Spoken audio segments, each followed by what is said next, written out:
Senior सहाफ़ी और तज़ियाकार सुहेल वड़ाइच के मुताबिक ये बेचारे 3 लाहौरियों का किस्सा है जो 1 साल से ज़्यादा अरसे से जेलों में हैं। ना इन्हें सलमान सफदर जैसे ज़हीन और काबिल और ना अली ज़फ़र जैसे मोरूसी वकील मैसर हैं और ना इन्हें वो करिश्माती रुतबा हासिल है कि सैकड़ों लोग इनकी झलक देखने इनकी तारीख पर आएँ और ना ही इनका मकाम वो मर्तबा इतना है कि इन्हें जेल में रोज़ाना देसी मुर्ग का सालन मिलता हो। ऐसा लगता है कि वो जेल की भी निचली तरीन क्लास में है। इन हालात ही की वजह से ये तीनों मुख्तलिफ औकात में शदीद बीमार हुए हैं और इन्हें मजबूरन अस्पताल में लाना पड़ा है। लेकिन अस्पताल में आकर भी वो बहानेबाजी से वहीं नहीं लेटे रहे, बल्कि जूं ही तबीयत दुरुस्त हुई तो उन्होंने इसरार किया कि इन्हें वापस जेलों में भेजा जाए। इनकी पार्टी के लोग बोलते तो बहुत ऊंचा हैं, मगर जब मुश्किल आई तो दर्जनों लीडर पहली ही सख्ती में बेवफा हो गए। किसी से तफ्तीश न सही गई, कोई जेल से माफीनामा लिख कर रिहा हुआ और किसी ने पसे पर्दा डील करके सियासत से ही पर्दा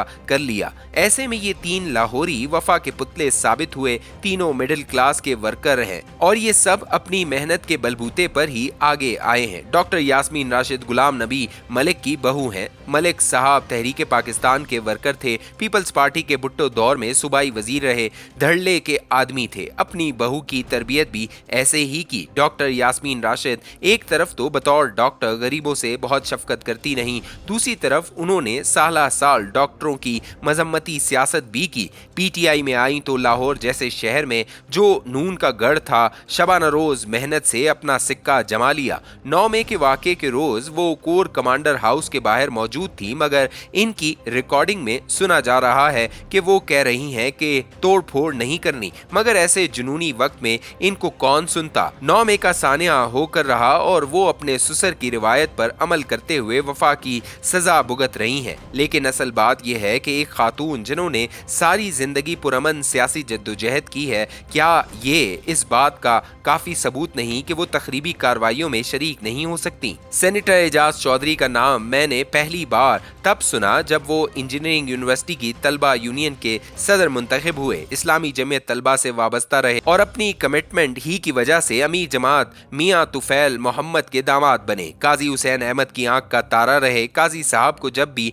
फंड्स की जरूरत होती तो वो अपनी घड़ी या कोई और चीज नीलामी पर लगाते तो एजाज चौधरी सबसे महंगी बोली लगाकर इसे खरीद लेते। मुझे एजाज चौधरी, हारून रशीद साहब और तैयब फारूक साहब के साथ अफगानिस्तान जाने का भी इत्तेफाक हुआ। काबुल में हमारे कयाम के दौरान वहां जंग छिड़ गई और कर्फ्यू की वजह से हम 5 दिन होटल के कमरे में महबूस रहे। हमारे सामने टैंक और तोपें चलती थीं और फिर जख्मी होने वालों को चीखो पुकार सुनाई देती थी। इस सफर के दौरान एजाज चौधरी हमारे ग्रुप लीडर बन गए, बल्कि हमारे आराम और सुकून का इस कदर ख्याल रखा कि आज तक इन काले दिनों में इनका मेहरबान साया हमेशा याद आता है। जमात इस्लामी को अपनी सियासत के लिए तंग पाया तो तहरीक इंसाफ में शामिल हो गए। पंजाब के सदर मुंतखब होकर लाहौर से बनीगाला तक पैदल एहतजाजी जुलूस निकाल कर रिकॉर्ड कायम कर दिया। बावजूद पार्टी लीडरशिप के तहफुजात के इनकी कुर्बानियों का वजन इस कदर ज्यादा था कि इन्हें सेनेटर बनाना पड़ा। 9 मई के वाक़े के बाद वो भी मुसलसल जेल में हैं।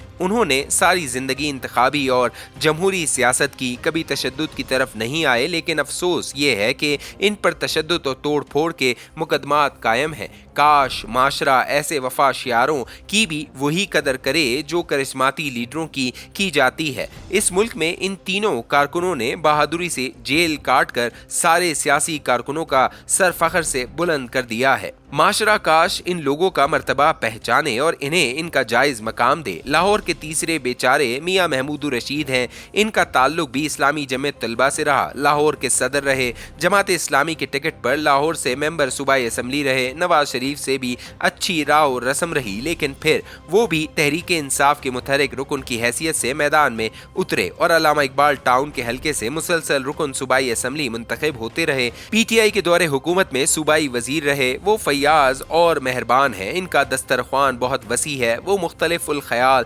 दोस्तों को अक्सर दावतों में मदऊ करते रहते हैं। इन महफिलों में सियासी मुकालमा होता है, एक दूसरे से मुहद्दबाना इख्तलाफ किया जाता है, मगर न लड़ाई होती है न गाली गलोच। हिंदुस्तान में सियासी रहनुमा जेल को ससुराल करार दिया करते थे। कैद के दौरान डाली जाने वाली जंजीरों को अपना जेवर कहा जाता था। आजकल के अक्सर रहनुमा जेल का नाम सुनते ही रोने लगते हैं, माफी मांगने लगते हैं, लेकिन लाहौर के इन तीन बेचारों ने सियासी कारकुनों की लाज रख ली है और वही पुरानी रिवायत ताज़ा कर दी है जिस पर मौलाना हसरत मोहानी, मौलाना अब्दुल कलाम आज़ाद, मौलाना जफ़र अली खान और मौलाना मोहम्मद अली जौहर अमल किया करते थे। अफसोस तो ये है कि हम अपने बड़े बड़े लीडरों की कुर्बानियाँ तो याद रखते हैं, लेकिन बहादुर कारकुनों की कुर्बानियाँ खूह खाते डाल देते हैं। मफाद परस्त और सिकाई लेप टिकट हासिल करने वाले इक्तदार भी ले लेते हैं और कुर्बानियां देने वाले कारकुन वफादारी के बावजूद नजरअंदाज हो जाते हैं। ये तीनों लाहौरी बेचारे